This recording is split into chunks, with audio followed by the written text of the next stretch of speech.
Recovery Sort Of is a podcast where we discuss recovery and addiction topics from the perspective of people living in long-term recovery. This podcast does not intend to represent the views of any particular group, organization, or fellowship. The views expressed here are solely the opinion of its contributors. Be advised there may be strong language or topics of an adult nature.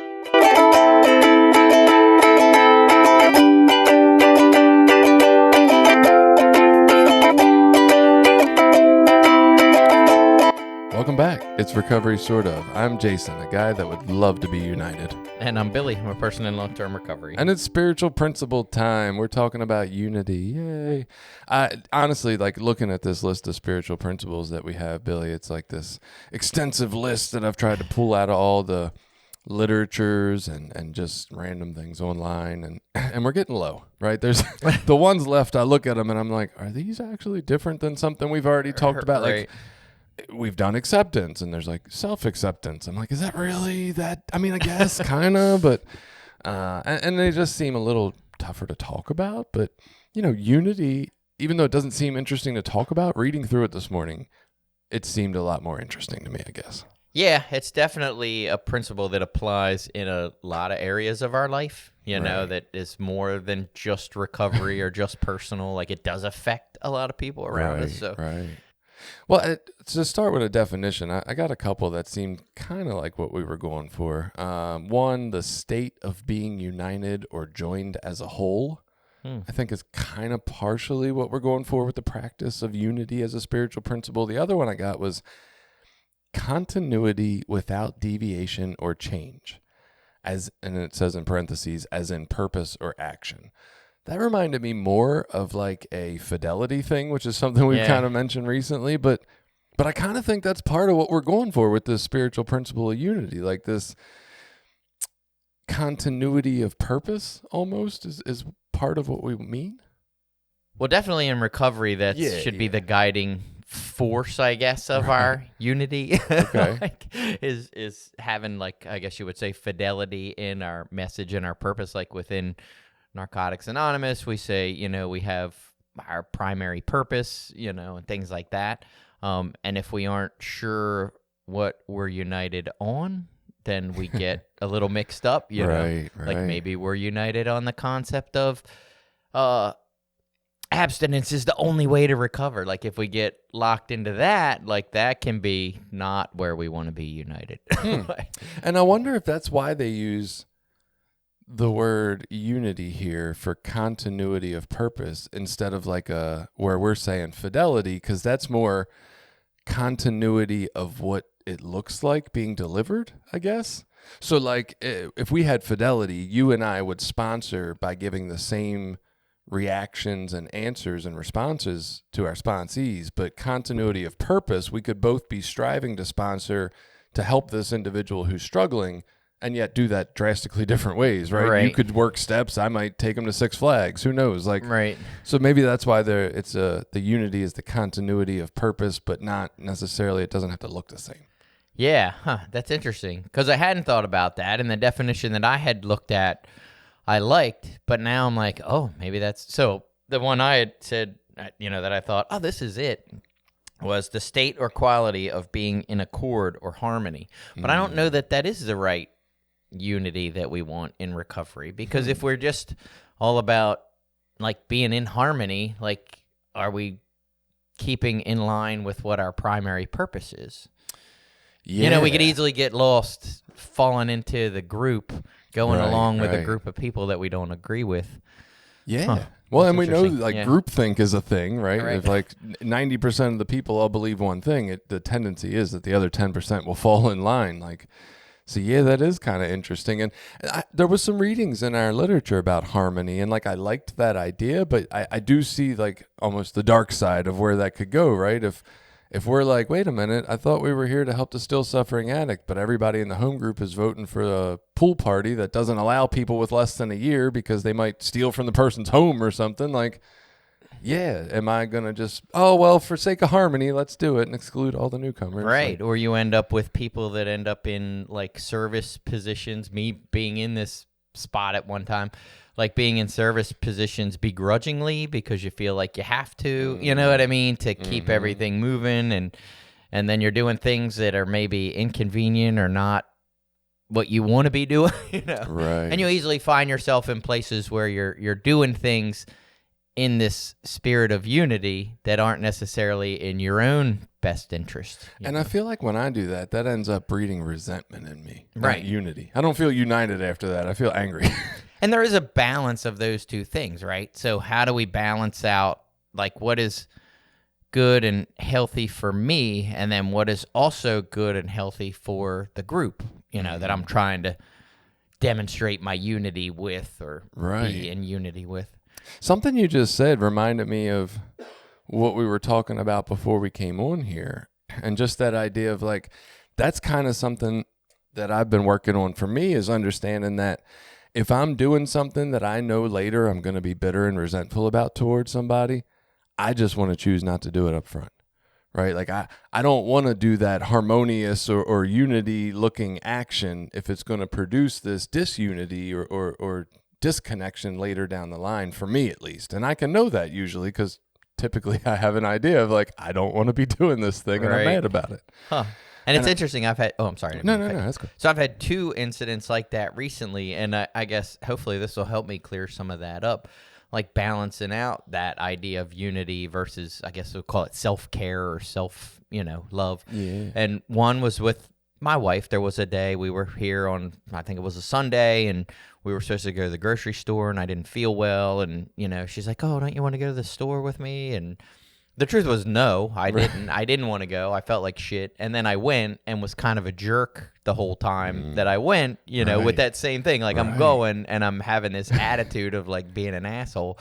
And then we got home that night, and she's like, yeah, you just were in a terrible mood all day. And it's like, well, I told you I didn't feel well, and I didn't want to go to the store. And she's like, well, you didn't. I just asked you if you wanted to go to the store, and you said you would. Like, And so we had that conversation of about, it would have been better for me to just be honest and say, look, I'm not feeling well. I don't want to go. Sorry. It'd be best if you did this by yourself, and then she'd have went, and we wouldn't have been in that argument. But for me, the idea is, I have to go. I want to help, and be a part of doing something that neither of us want to do. It's annoying. It sucks going to the grocery store, whatever.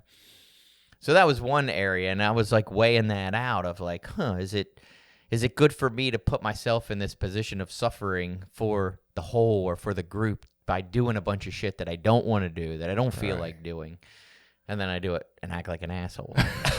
Right. And that's like my life story. You just you just told my biography there, Billy, with that. Yeah. And that's, I think what I've been learning is I need to find that place where I do the right thing for me so that I can stay in a good enough place to be able to do the right thing for others. Right. And that sounds a little, convoluted as you go through it sometimes, but, like, if me and my wife say, hey, we're going to share this duty of this thing around the house, this chore, we're going to split it down the middle, and then it comes out at the end of every week she only does it once and I do it 6 times, that's not unity for us unless I feel okay with that, right? And I got to speak up, and even though it's hard, I got to somehow make it even, and if she's not willing to do it more than 1, maybe I just got to be not willing to do it more than 3. Right. Or not, you know what I mean? Like, I have to hold my line of what's right for me regardless of what's right or wrong for that other party.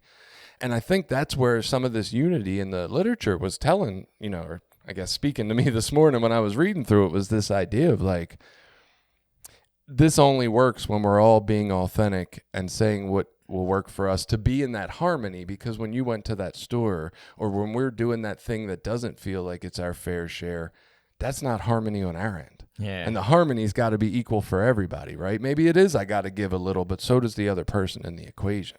Yeah, and again, every time we talk about these, I feel like I say the same thing, but I figure I learn it again, in harmony. It's not just harmony as a spiritual principle stands alone by itself. Like, it works in accord with these other spiritual principles, and, like, honesty is one of them. And if I'm not being honest about how I feel, am I really working in harmony? Because if I'm not saying, my truth, and I'm just going along because I don't want to make waves, that, is the absence of some of those principles we talk about, Right. I'm not standing up for myself. I'm not having any self-love. Right. That's one of the ones I keep skipping. Right. I'm just giving in. and submitting to something that I don't want to do and then calling it harmony. Right. And so it's missing out on these other spiritual principles that, work together to form harmony. Well, and I think that's a teaching or a programming or a modeling or however you want to refer to these things that I keep bringing up. But like, if you think about my childhood, at least, I was expected to do what the bigger, stronger people wanted me to do to keep harmony. That was the message I got, right? Because when they weren't harmonious with me, that sucked. I got punished. I got yelled at, whatever. And so, why wouldn't I grow up and go into the world and think that the goal is to like tamp out what I need for everyone else's harmony? Right. And a minor, I'm going to use the word disagreement, but like a minor disagreement or working through some areas of conflict, like in my mind, immediately that's disunity, that's lack of harmony and all that. But it's really not. Like if you can talk those things out, if you feel safe to like express your opinions and talk about things, maybe if it does even get a little bit heated, like hopefully you can continue communication, work to the other side of it, and then come out, better and stronger versus, stuffing your feelings, being quiet and getting, years down the road, having all these resentments and feeling like you've given up, your life, let's say, to like a fellowship, I've given and sacrificed my time and my energy and my efforts to this fellowship. And now these people aren't doing for me what I think they should be doing. Right. And then, all of a sudden, all this work that we thought we did supposedly for harmony really just led to a resentment that separated us from the group in the end. Yeah, and how do you know? Like, that's tricky, I feel like, early on, because everything sounds miserable early. Like, all these ideas. I don't know. Maybe let's get into some of our literature. Some of the Narcotics Anonymous literature, I should say. So these first pieces are from the basic text. This one is a little long. Our members come from every walk of life. We are not contained within political or geographical boundaries, nor are we limited by any individual differences in faith or philosophy. No matter what conflicts are unfolding in the world at large, we aspire to an ideal of unity. Our common welfare should come first. Our text explains that this unity of purpose helps us, quote, to achieve the true spirit of anonymity, end quote, where all of us are equal as members of the group. With that as our foundation, we as individual recovering addicts are each able to find our own distinct voice and sing a song that is uniquely ours. This new edition presents some of these voices. I don't know why that last part was in there. I mean, when you read that, so it gets exactly, I think, to what we were just talking about. It's like the idea of unity isn't that I just become a cyborg that goes along with the flow of the group and does whatever everybody tells me to do. It's that I find my unique and authentic voice as a member of that group to express myself freely. It's interesting. Yeah, I hear that in there too, and I've even heard I might have pulled it out this morning, or just I've heard along the way that whole unity is not uniformity. Yes, kind of saying, right? Like we can all be working towards the same purpose and yet all, again, look very, very different. And I think it even says in our, maybe it's a step working guides, God, I keep saying our Narcotics Anonymous step working guides, that each of us has a unique personality that is sure to be an attraction to many, right? And like basically talking about when we're giving back to others or sharing of ourselves, it's best to do that as authentically as possible, because that's what's going to reach some of those people that need to hear us being authentic as possible. You know what I mean? Right. The people that are like us. But I do feel like, and this was the first piece that reminded me of this, because I hadn't thought about this for a while, but like my general idea of unity along the way in the program of Narcotics Anonymous was this feeling of like that the literature kept pointing at unity as like a cult. Like, right. Don't second guess this. Unity is the most important thing, and you won't survive if we don't have unity. And it's like, that feels yucky. Well, unfortunately, I think that's the way that it comes across at first. And for many of us, including myself, like we think what we're doing is the best, rightest way. Mm-hmm. And with good intentions, like when I would say, you need to be, working steps at this pace or doing this at this pace, or you need to be doing this, like I said those things from a place of like, at the time, caring and thinking that I was really doing the right thing and helping someone. Right. But a lot of that is like self-righteousness almost. Not even recognizing it, but it's self-righteousness and not giving people autonomy to have different voices. And there is a large group of people that have a common voice that I don't think always agrees with what I would say the fellowship is or represents now, 20 years later in my recovery. But early on, it's easy. Like, that's what I did most of my life. Whatever I think is right, that's what everybody else should be doing. And if everyone would just do that, things would be great. Just do it my way. That's cool. And there's a lot of people that feel that way, I think, early on. Sounds exactly like one of my caregivers. That's all I'm saying. Wonder where I got that attitude from. Yes, I agree. But even you labeling it as self-righteous, which I don't disagree. Like, I'm looking at the behavior in you early on and me early on. Yes, what you just described is self-righteousness, right? But labeling it that and then following it with, I didn't even know it was because I wasn't aware that any of that was happening, which seems is true for me. I had no idea. Man, it feels bad to be labeled as some negative quality like that when I really just wasn't even aware of what was going on inside of me or around me. You know what I mean? Like, I was in such a state of confusion, and to feel like, and we're doing it to ourselves, and I'm sure others are too, but just to feel labeled for that when I really just didn't know feels so harsh. Yeah, and I mean, again, I hope people find their way to some of this information earlier than I did, but what I realized, as you just talked about, like, a lot of that was in my upbringing as a child. That's the message that I got. Go along with whoever the authority is. Do whatever they tell you to do. Your feelings and opinions don't matter. In fact, you just stuff that shit down and do what you're supposed to do, and that makes everything okay or good. Somehow. So like, that was just and I mean, is sometimes still just a living skill for me. Like, that's just that's a mode of operation that I live most of my life from, unfortunately, bad upbringing. Right. And not owning, I don't say not owning that because I didn't even recognize it, but it's taken a long time to get to a place of recognizing that and then unraveling some of the bad information. And unfortunately, a lot of people end up in addiction or 12-step fellowships because they didn't get these good living skills early on in life. Like, we lack them. So we come in, as a group of usually, I'll say, damaged people. Like, our emotional skills aren't where they should be. Our relationship skills aren't where they should be. So at least what I've seen anecdotally is that most of us come in and our idea of unity is just, let me just follow the herd. Let me just do what everybody else says I should do. Even though the literature clearly says we shouldn't, we just ignore that and just go along with the herd. Well, and I feel like from that, and not to say that this is like a tried and true scientific evidence kind of thing, but just thinking about that idea.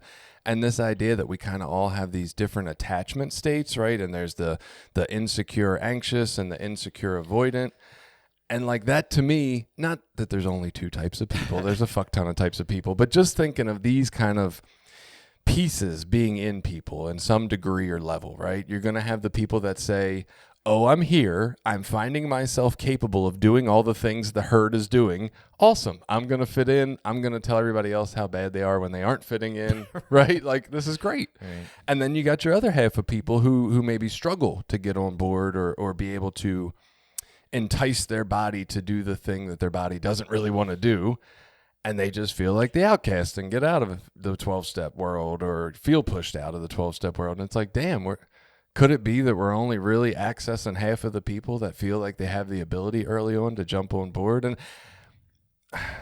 I know you can think of that character. It was me for sure. That Rookie of the Year Narcotics Anonymous member, right? Like, that's checking all the boxes. Yeah. Look at me getting on board. Right. I can share just like them and intentionally, like me, intentionally. Like, what are the boxes I need to check to get the approval of everyone around? Right. So, and when you're saying, I'm like, yeah, that's definitely true within at least, the fellowship that I was in and other 12-step fellowships. But then I'm like, taking that out even further, I mean, isn't that a major problem even in like politics nowadays, or religion, or, you know, with kids in school, like which cell phone that you have? Like we all, you know, seem to like have this drive. I don't know.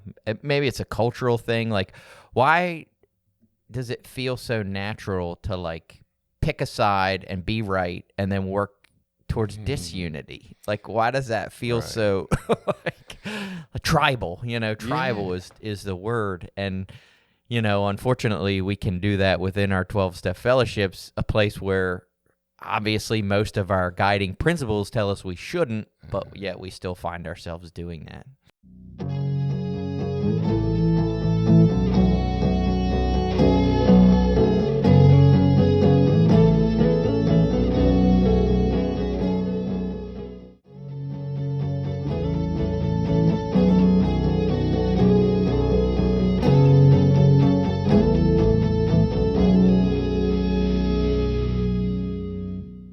Yeah, I just looked it up. There's 331.9 million people as of 2021 in the United States. Do you think we all actually fall in 2 or 3 categories of politics? Right.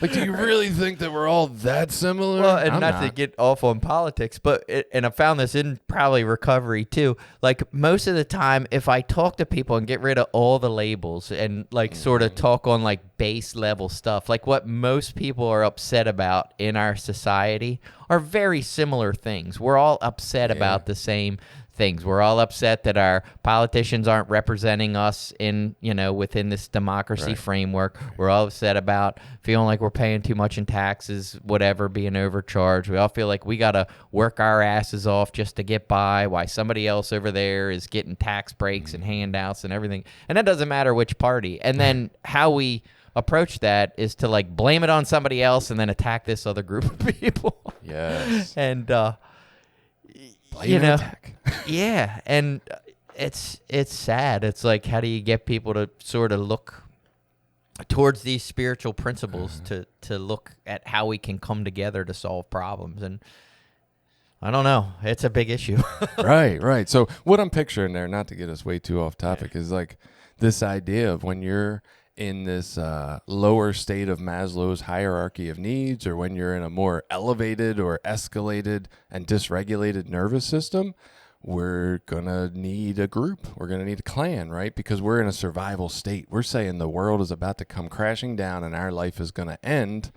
I mean, we saw this in you know, lower socioeconomic status communities a long time ago. They joined gangs because they were fucking terrified of not having enough food, right? Of not surviving till the next day. It was a dangerous place. And then, you know, maybe people started affiliating with their teams, their sports teams, and getting mad at other, you know, rival sports teams and having fights in the stadiums. And now on a bigger level, we've all decided to join a tribe or group or gang to protect us. And it's Democrats and Republicans, you know, because we're all living in that fear response. And I feel like that's exactly what's kept me from being able to maybe live some of these higher level ideals that we're talking about. Like, once I could calm my nervous system and see that I'm not in that survival mode, like it's not really survival around my physical person right now, I have the ability to say, you know what, I don't want to act from this place of just, I need protection, I need to hoard things to stay safe, I don't want to be there, and I have the ability to not. And that's what I think it's going to take for all of us. We got to calm down, we got to slow down, we got to understand that unity is not just following the herd. It's like saying, oh, wait a minute, that part doesn't sound that good. Maybe we need to rethink that. Like, I agree with some of your ideals, political group, but like maybe not all of them. Or yeah, and I think in the spirit of unity, you know, the way we get ourselves guided back towards unity is really to focus on, like, what are we really trying to accomplish? What are we really hoping to get done? You know, and within our 12-step fellowships, hopefully that's should be a little more clear. I mean, they spell it out pretty clearly in our literature, although sometimes our actions don't match up with that.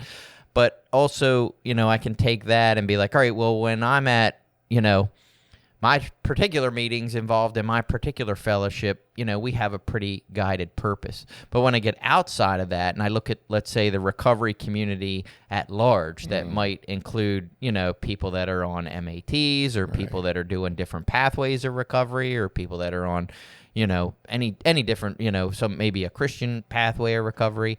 Like, I can look at what is our unity. Well, for me, a lot of times it's like, well, I don't want people to die. I don't want people to suffer. I want people to find a path that helps build them up in their life and get them to a new direction. So my unity, when I'm working with a larger recovery community, is slightly different than it is when I'm within my particular 12-step fellowship, you know, and needing to be like aware of that, like needing to be like, hey, I'm, this is a different setting in a different group. When I'm in this group, these are our values and beliefs in our unity here. And it doesn't mean I change. It doesn't mean I completely throw out, the fact that I'm abstinence-based and I think that's a great pathway of recovery and that, it's willing to help, that I'm willing to help people. But at the same time, I shouldn't be so self-righteous as to say that's the only way to help people and all these other people are doing it wrong. Right. It's tricky. Yeah.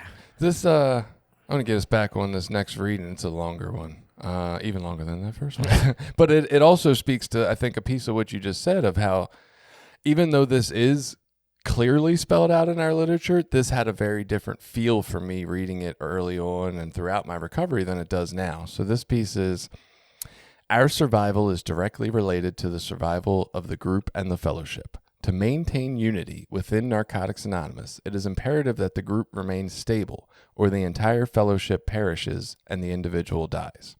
Our personal experiences while using differed from one another. As a group, however, we have found many common themes in our addiction. One of these was the need to prove self-sufficiency. We had convinced ourselves that we could make it alone and proceeded to live life on that basis. The results were disastrous, and, in the end, each of us had to admit that self-sufficiency was a lie. This admission was the starting point of our recovery and is a primary point of unity for the fellowship. We had common themes in our addiction, and we find that in our recovery, we have much in common. We share a common desire to stay clean. We have learned to depend on a power greater than ourselves. Our purpose is to carry the message to the addict who still suffers. Our traditions are the guidelines that protect us from ourselves. They are our unity.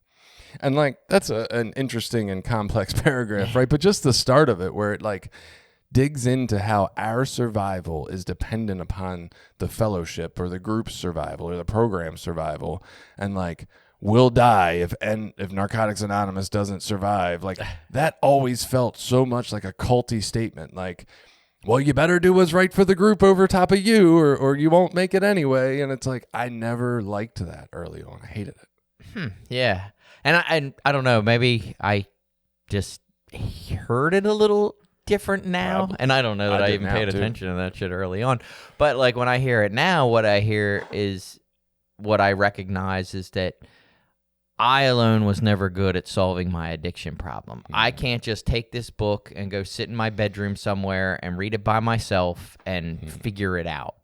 I need something outside of me. Now, where I've grown in my recovery is to say, maybe it is Narcotics Anonymous, but it also could be Alcoholics Anonymous. It also could be some of these other things too. For me, what's worked is this, but that, I need help solving this problem. And if I keep trying to do it by myself, I will probably kill myself, That's interesting. In one way or another. I didn't hear that at all in there now. Well, and that's I don't know, maybe just we're talking about unity, so that's where my head is, but yeah. Well, I feel like I definitely experienced reading this paragraph different this morning than I ever have. And I was more in tune with this is kind of what I'm doing in my life and my family. This is great, right? But I guess just this feeling of what it always felt like for me was I'm not allowed to question Narcotics Anonymous. That's what it always felt like. You can't ever question and say what you think in this moment is the most important is because if people over there in that program are saying it ain't, then you better get on board or you're going to die. Yeah. That's what it felt like to me. And I could not stand that trapped in a corner or you don't have any options feeling. So it just always pissed me off. Yeah. And I guess it comes back to, we need Jenny to talk about the Buddhist middle path somewhere. It's like, we gotta figure out, like, with unity, and again with that statement, it's like there's a middle path somewhere. It's not like I completely lose myself and my whole identity and everything that I am to become totally uniform with this group. Right. But at the same time, if I go sit there and chastise everybody and act like an asshole and stand on the outside and do everything alone, I'm probably not going to feel like I fit in, and I'm not going to be very welcome. Even though our principles tell us we should, that's pretty difficult to, do to someone who actively is pushing you away.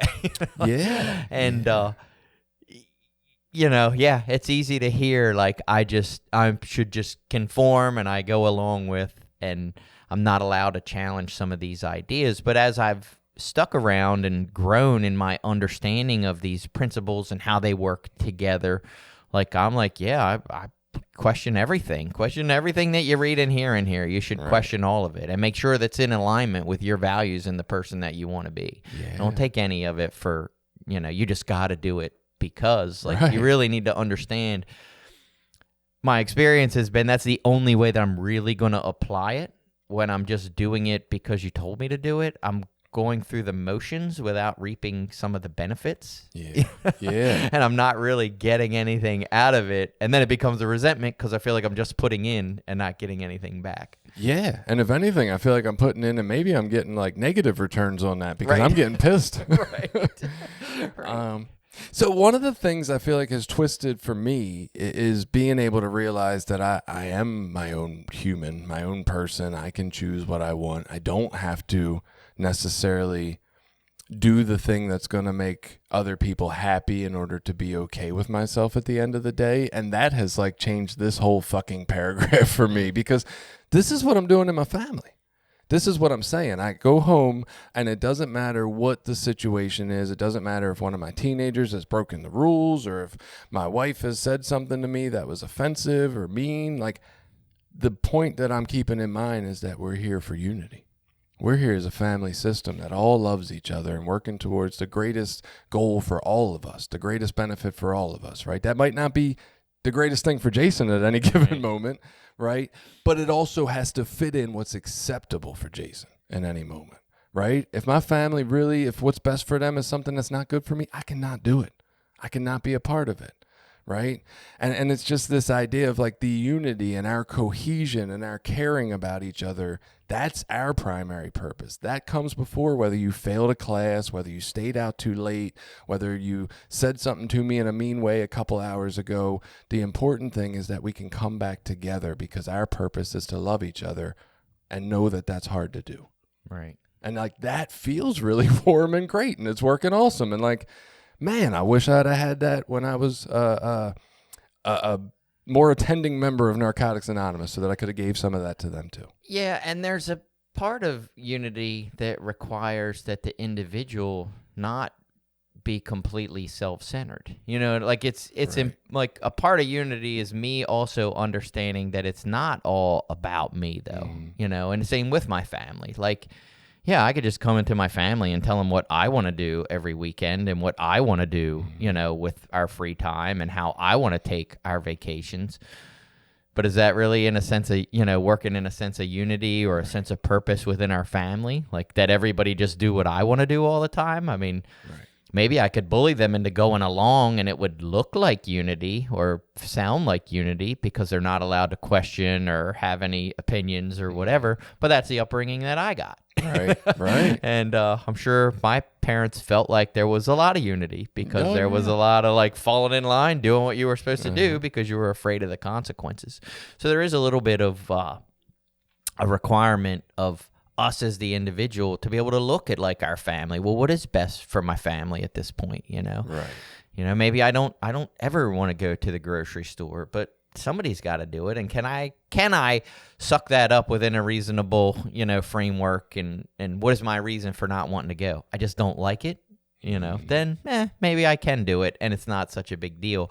But when I'm making those conscious decisions, then I find that I don't have those resentments and that anger and that bitterness underneath of it all. It's like, no, I'm doing this because I believe in it and it's in alignment with my values.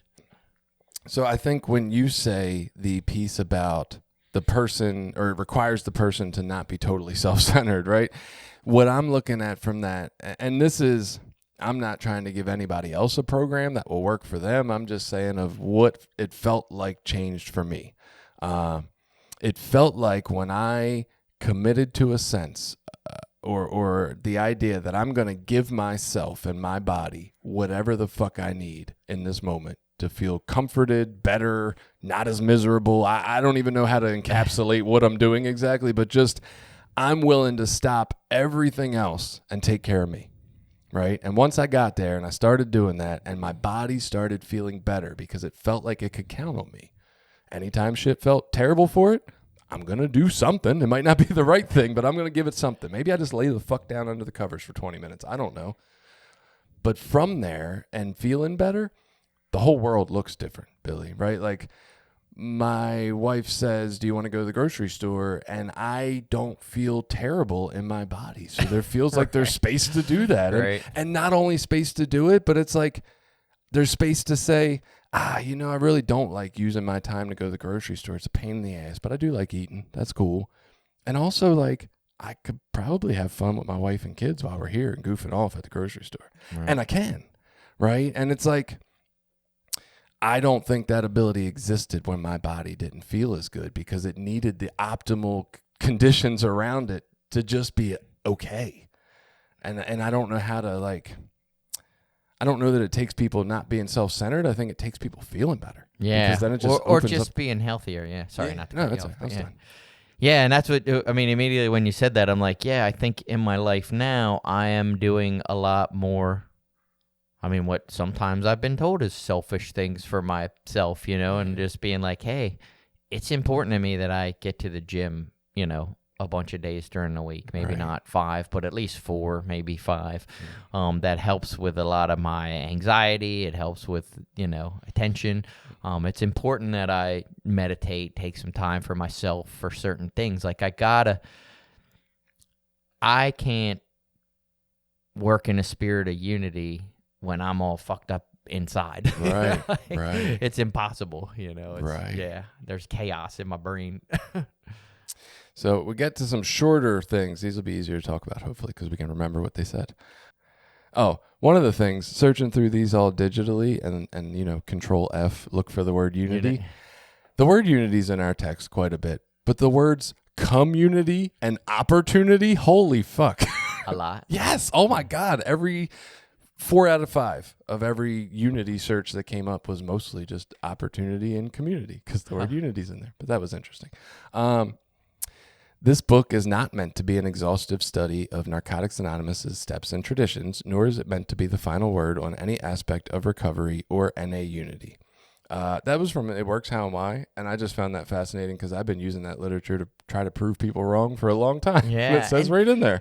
So it's amazing, like we've had the opportunity to travel and spend times in different areas and see how different recovery communities just do shit different. Right. Stuff that here would be so like maybe frowned upon or people would be like, oh, you can't do that. Like we were in one area in Massachusetts and they didn't have a lot of people with a lot of time and they did their step work at a meeting. Like they had what they called a flat book meeting and you went and you did your step work. Like they read the question out loud and 3 or 4 people within the room answered it and they considered that working step, and I still say they considered that working steps. That's how they work the steps because there just wasn't enough people. And we had a conversation with a lady after the meeting that had some time. She's like, yeah, man, people are coming in droves and she's like, how many people can I sponsor? Like I can't sponsor 30 people. Like it's just impossible. And so it was like, so they have found something within that community that works for them. But in a different area like this area, you'd be like, oh, you can't. That's not working steps. Like you need we have a spelled out like specific picture of what we think that looks like. Right. But that's not NA across the world practice. Right. We think it is because that's all we know. And look at this healthy ass lady in Massachusetts setting her boundaries. Like, I can't sponsor all of them. That's impossible. Right. I'm trying to help them the best I can. I've created this unique thing here. Like, I'm like, damn, she did great. So yeah, it's like and we've had other experiences like that too. How they do, anniversaries. Different areas do anniversaries. Some it's not all about you. You don't get a fucking cake. Like it's you get up at the end of the meeting, you get your coin, you get a hug. That's it. Like and it's. Not that it's not a personal celebration or whatever, but we just do it different here. And it's fine. That's what's worked for our community. But sometimes we do get tied into this rigidity. Right. This is the only way. This is the way that it's supposed to look. And we get lost in, the unity of what serves to bring people together. And in that aspect, I will say, you'll hear a lot of like old timer people will say like how, they would tell people to like sit down and shut up and take the cotton out of your ears and put it in your mouth. Like we don't say that kind of shit anymore. Right. Like we don't. It's like, no, come in. We love you. You're welcome. Sit down, talk to people. Like I think some things slowly change, hopefully for the better.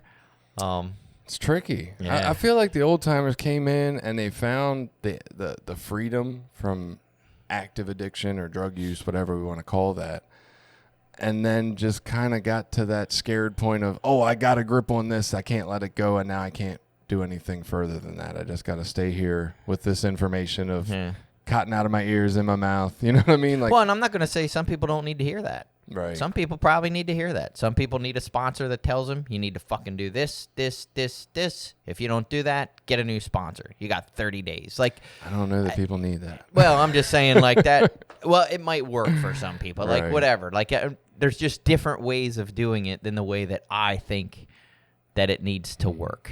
I could see that, like, getting the behavior you want out of someone almost, if maybe that's the caregiver relationship they grew up in, being mistreated, but I don't know that it ultimately helps to transform them into something different. Thinking about what you said earlier, like that we didn't necessarily get these principles or ideas in our childhood homes when we were growing up. Are we recovering or are we just covering at this point? Like we're learning this shit for new mostly. Yeah. Well, not to get too into that because that's not even the way that I sponsor people. But it's if someone's only ever lived one way and only knows one way of behavior, like where do you start to begin that change? Right.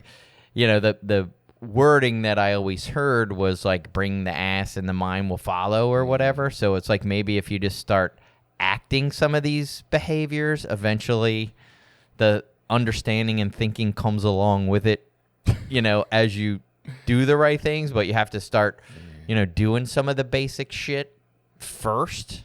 I mean, I think that's the basis behind it. Again, that's not necessarily the way that I instruct people or sponsor people, but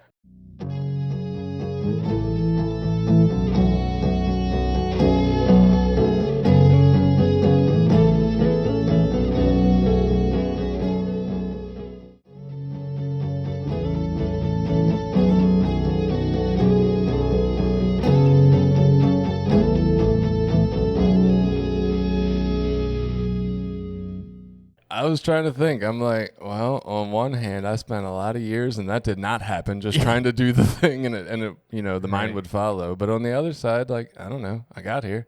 Yeah. So fuck it. I guess it did something to help get me this far. Yeah. Who knows? Like, say, I just try, in the spirit of unity, I try to remember like my way doesn't fucking work for everybody, and I'm not the end all be all and got it figured out. I do what works for me. There's been enough people that I've sponsored that didn't stick around or don't do half the shit I suggest to them or whatever, and I don't know. I'm just doing the best that I can. Right. Showing up and doing the best I can and trying to help people in the ways that I think they could be helped. Yeah. And letting other people have that same freedom. That sounds nice. It's a lot of pressure off of me. Yeah. I don't have to be right about everything. That's what I think the solution is for all of us. Just take that fucking pressure off. It's useless. The importance of our unity encourages our groups to look beyond their own little worlds to the common needs of the worldwide NA fellowship, placing the welfare of the whole before their own. this bothers me, son. I just don't know that it works that way. It feels backwards to me for what has worked for me. Like I tried to put everybody in front of me. That's basically the story of my life. That's what I was told as a kid. That's the message I got, you know, take care of my adult feelings, little son. Like that's what I thought I was supposed to do. So I continued to try to put NA's purpose above mine and, you know, the world's purpose above the groups and my family's purpose above me. And like, I was miserable. And I just don't know that that was the thing I needed to read at the time I read it. Yeah. or the practice I needed in my life when this was the information I was getting, I guess. Yeah. I mean, without a whole lot more context, I don't necessarily agree with that statement either. You know, like it's really important that I, you know, have my own sense of value and purpose and do what's in alignment with that. I mean, it takes some time to figure out what those things are and to do the work to figure out what my values are and how do I practice them and that sort of thing. But it's like even now, like I limit my involvement in service, you know, at an area or regional level because I have a family and kids and some things that I want to do. And so, you know, I try to balance out my self-care, my family care, and my recovery care. Like they need to work together. I don't think that I throw recovery at the top of that list, unfortunately. Yeah. I don't even know, unfortunately. I don't know. Right. Yeah, I don't throw it there, you know. Yeah, this sounds culty. Placing the welfare of the whole before their own. My welfare is as important. And that's, I think, part of what I missed. And you know what this brings up for me? This part of the place that I think, and this isn't a knock on a 12-step program of any sort, but just kind of a observation or criticism of our society as a whole. We don't talk about feeling bad. We don't fucking say, hey, I'm doing this thing like y'all are asking me, but it feels like shit. Right. Right? We're just like, yep, I'm doing it. And everybody's telling me I'm great for doing it. And what we need to tell people, right? Whether this is in a Narcotics Anonymous, some other program of recovery, just the world in general, we need to say, hey, I'm doing these things and they don't feel good. Is there any other options? And on the other end of that, we need to be open to not just say, just fucking keep doing it. Because that's what I feel like the answer is right now. So I don't know. All right. The strength of our mutual commitment to NA creates the unity that binds us together in spite of all that may divide us. I mean, I think that has more in line with it's important for us to all work within our traditions to represent, you know, the fellowship and sort of not get too astray with, you know, what we think, you know, like say either getting into, oh, we think this type of recovery house is best, or we should open these types of recovery houses, or we think this recovery path is wrong. Like, right. You know, I think it gets into some of that. Yeah, I could see that. I feel like I want to say more about that, but it's not coming to me. So, the unity described in our first tradition is not the same thing as uniformity. See, I did get that. I thought I did. The unity that supports our common welfare is created not only by working together, but by playing together. This is something that has never stuck out. I have read this book before. That's new to me. I was like, oh, how come I'd have missed that? Playing together. Huh? Yeah. Yeah. I think it's important now. Looking at this, and a lot of this unity stuff was bringing up my family in my mind. This is like, how am I approaching my family, and what am I doing? And like, there was a time we weren't having a ton of fun together because I wasn't feeling good inside. The whole atmosphere of our household necessarily kind of followed that vibe, and there wasn't much room for play or fun. And I mean, this is something on a personal level that this is kind of what led me on the journey I'm on right now in my recovery. Is somebody asked me, when do you have fun? And I didn't have any fucking answers, Billy. And I thought on it for like a year. Like I still didn't come up with anything. And it's not, look, my life was not like, I wasn't walking around crying or with a cloud over my head, but I would have moments of like entertainment or humor or smiles, but they just didn't feel like they stuck to me because the overall general feeling of my life was just bleh. And so, I mean, I think this fun piece and playing together like this is talking about is actually more important than we realize. Like we can't just all be out doing the hard work of sweating and feeding the homeless and all. Like you got to go out and play some softball and have some good conversation at cookouts and, you know, cornhole or whatever the hell people are doing. Yeah, for sure.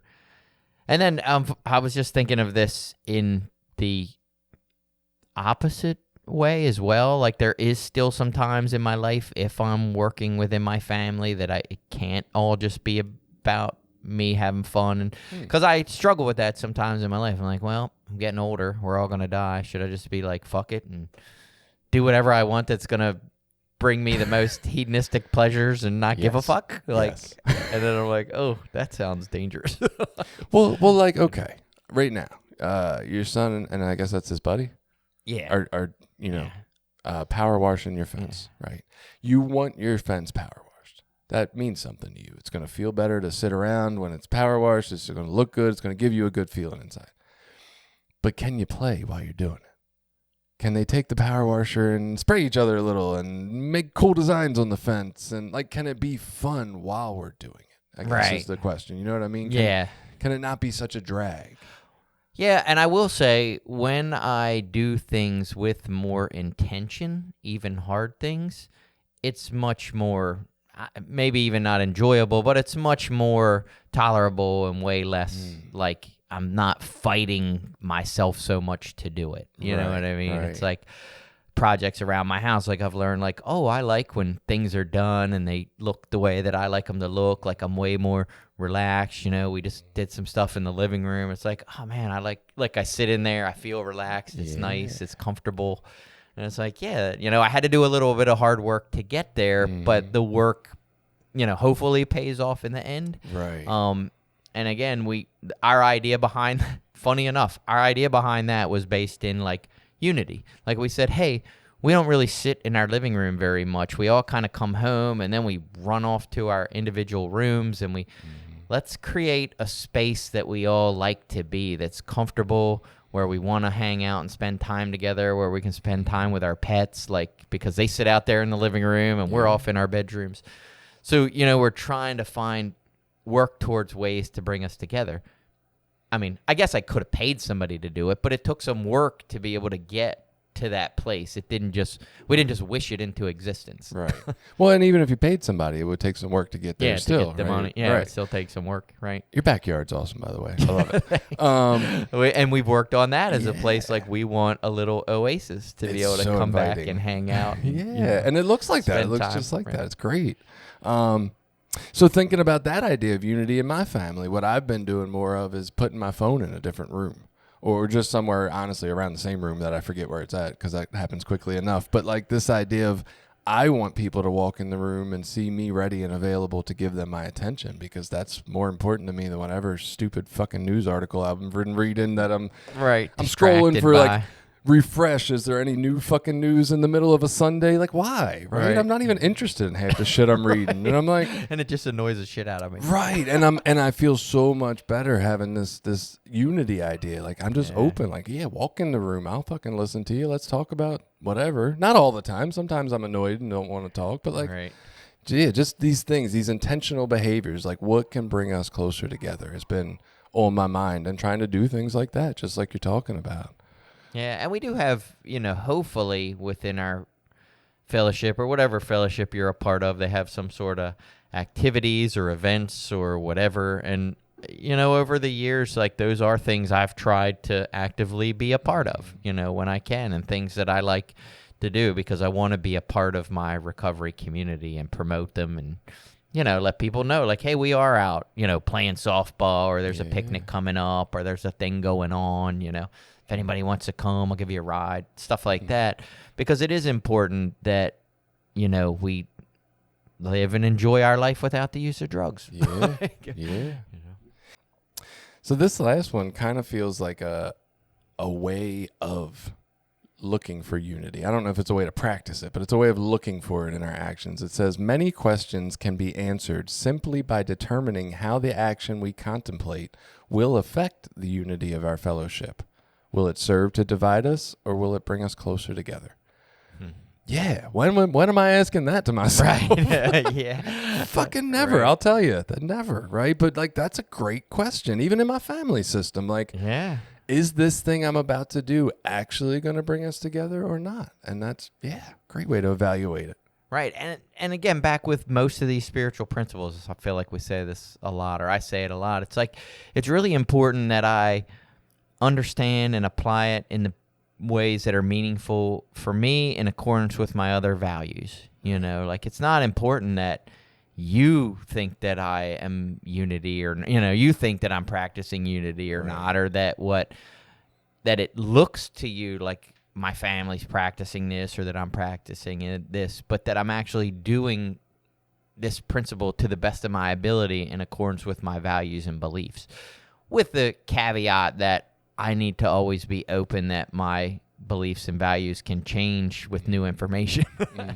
But yeah, it's like, you know, I talked about, there was 2 situations recently that it came up in my life, and the other one, you know, where I was trying to figure out unity, and the other one was at work. There was a situation that came up where, you know, we had some time to cover for some evening shifts at something, and, you know, I felt like somebody volunteered to do some of these nights, and then when it came time, he kind of backed out and was like, oh, well, I really can't. I can only do like 2, and I felt like it fell on me to cover a large majority of stuff that I didn't agree to cover, but for the sake of, you know, what I would say is, for the sake of unity, I just did it. But it was important that I sit down and like weigh out all that before I finally made a decision to be like, yes, I'm going to do it, or no, I'm not going to do it. And I talked to my wife and was like, hey, you know, am I letting this person off the hook? Should I hold them accountable? You know, should I bring it up and talk about it, or should I just do it and not say anything? Like, what is the best way to alleviate this situation? What'd you come up with?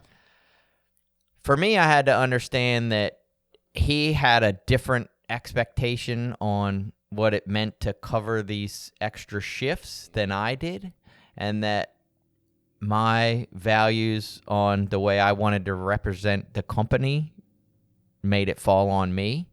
I still feel like there's going to be a time, if this comes up again, I won't get myself in this same situation. I need to be more clear on my expectations of what it meant, you know. So there was some things that I learned about myself, and understanding that, you know, again, when we hear this stuff, like, I have a very specific way on what you just said, what I think you meant by what you just said. And then it's not necessarily fair of me when you say, oh, no, that's not what I meant, to be like, well, that's what I heard, so now you got to live by what I heard you just said. Interesting. You know? So that's kind of where I landed, which, and I got to watch this too, for me, most of the time is like, how do I avoid conflict or any kind of confrontation? And it's just to blame it on myself and just do it. Ooh, okay. So there is some of that there too, but that's getting way deep. Well, yeah, and I was picturing, like, when you were first telling me about the story, I was like, there's like 10 days to cover. You know, the one person's going to end up doing 2 of them. What would I do? And I was thinking, I would just go the nights that it was right for me. Yeah. I wouldn't worry about whether it's covered or not, or who is or isn't doing their job. I would say, I'm committed. I can do 2. Maybe I could do 3. Probably 3, because I want to be better than that person.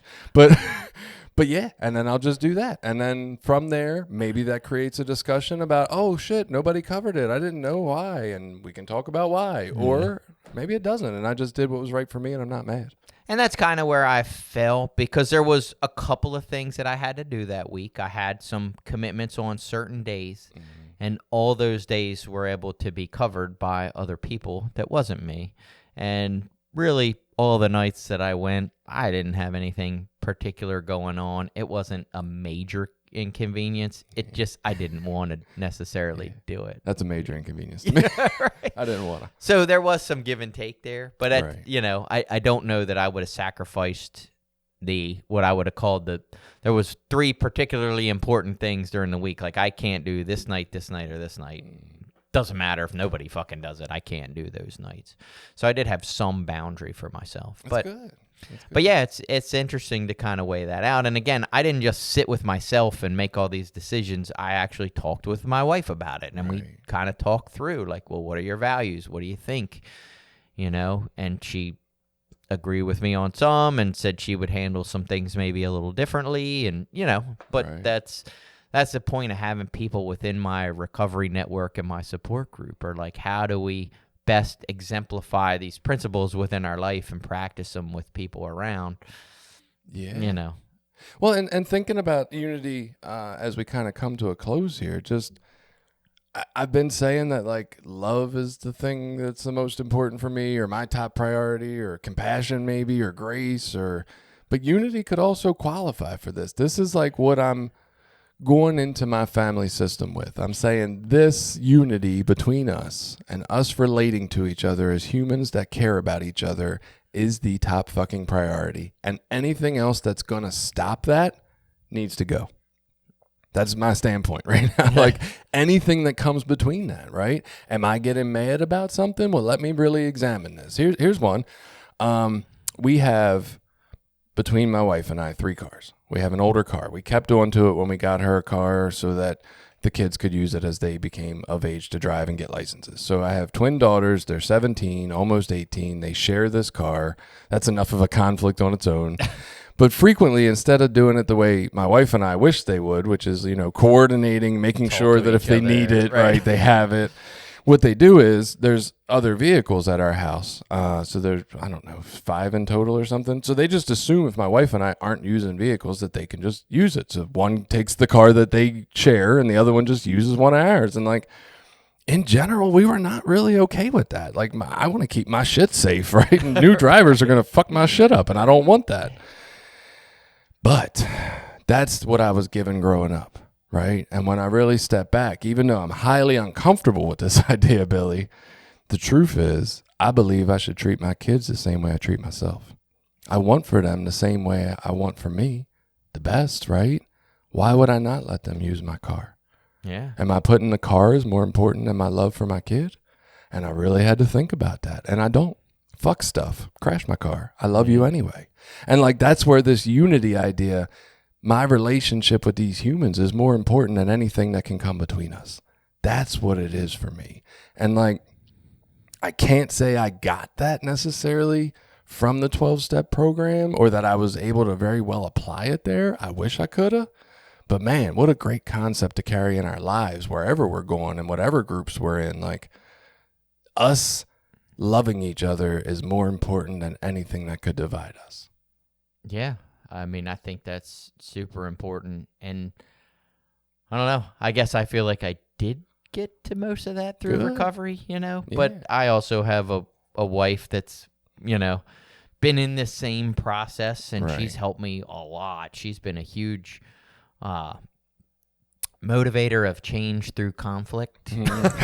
It's a nice way to say it. Just giving me different ways of looking at things and practicing and pointing out like, hey, this is the way that you were brought up and you didn't fucking like it very much, or that wasn't, so how do we give our kids something different? That's awesome. Yeah. That's awesome. So go out there, practice unity, be united in your love for recovery, sort of, and we will see you next week.